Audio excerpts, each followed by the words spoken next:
Hey everyone, welcome back to another training video for Barrett Pest Control. Today we're going to be talking about the insect class Trompiculidae, or also known as chiggers, okay?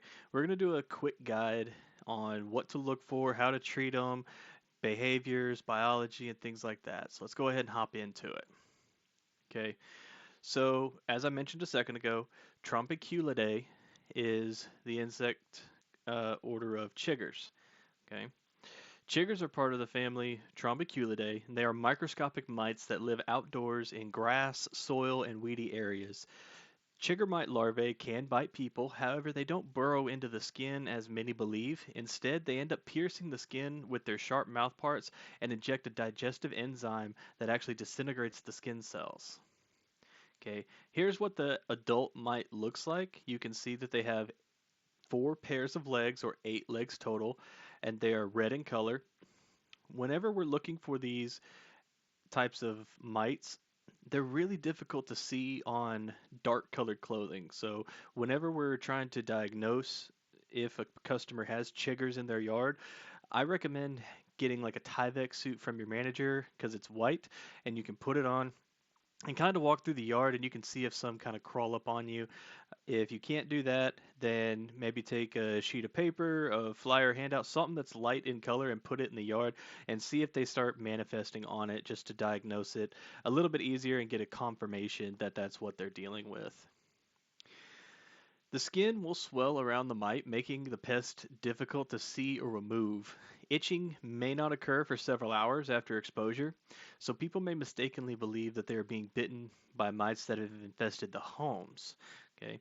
Chigger bites tend to occur mostly in the ankles, groin, waist, or legs, especially in areas of snug fitting clothing.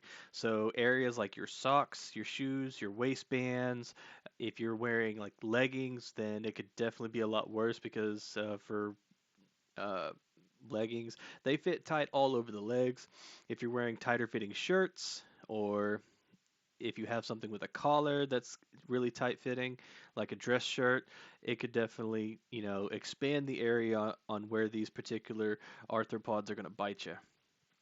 We as pest management professionals do not diagnose bites. We cannot, we do not, we don't ever want to try to diagnose bites. But we do want to understand some commonalities and signs to kind of better help us diagnose what's going on. So you can see here there's going to be a big difference between bed bugs and mice, okay? Bed bugs on the left-hand side of the picture, you can see that they're kind of in a straight line and it's on under a tank top, so kind of maybe a loose-fitting tank top. They're just going to bite you more in a straight line, whereas chigger bites, they're going to kind of bite sporadically around tight-fitting clothing. On the right-hand picture, you can see that, on the feet, that's the area around socks and where shoes are at, or even up on the legs if you're wearing taller socks like tube socks or even leggings.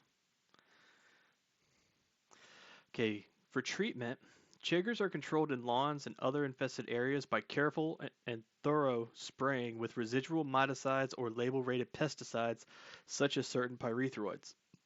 Bifenthrin is the active ingredient in Talstar P, so we want to make sure that we use Talstar anytime that we have a chigger service on our routes. Demand CS, I believe, is also rated for chiggers, which would also be an acceptable alternative. To treat the home for chiggers, coverage is going to be key. Treat it just like a flea service. Front to back, side to side. Make sure to treat the area that also might butt up to the alley on the other side of the fence. Okay, a lot of times that area gets missed and it's a nice little breeding area on the back side. So make sure that anywhere where there is grass, you are treating it thoroughly. When treating the yard, it's best to treat in either rows or columns, so pick a spot and go back and forth in the entire yard, front to back, side to side. Average amount used per treatment is about 12 to 15 gallons of finished product. Interior infestations are extremely rare, but if an interior treatment is necessary, use Talstar in your B&G compressed air sprayer and treat the entire interior perimeter all the way around the house. Again, demand CS. is also is an appropriate product to use. Always check the documents before starting a chigger treatment to make sure that the prep sheet went out to the customer. There are things that the customer does need to make sure that is done before we can perform a successful treatment. Like one, mow the lawn before each treatment. The grass should be lower than 3 inches. If it's taller, if it's up to your knees, if it's up to your waist, if somebody has like sorely neglected their yard, we're not going to be successful because this product is not going to get down to the soil and penetrate like we need it to.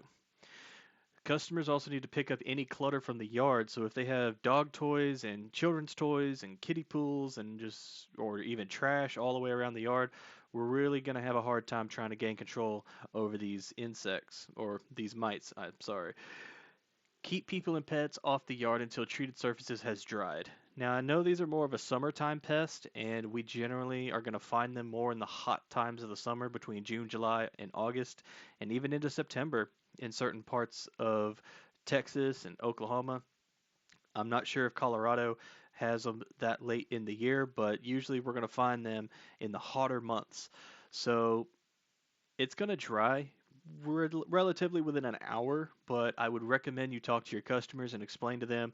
Try to wait at least 2 hours before going out into the yard or letting pets out in the yard just to be extra sure that these products have dried before they go back outside because we don't want anybody getting hurt. We don't want any animals getting sick on the off chance that they are allergic to them or if dogs eat the grass, we don't want them ingesting wet product and getting sick.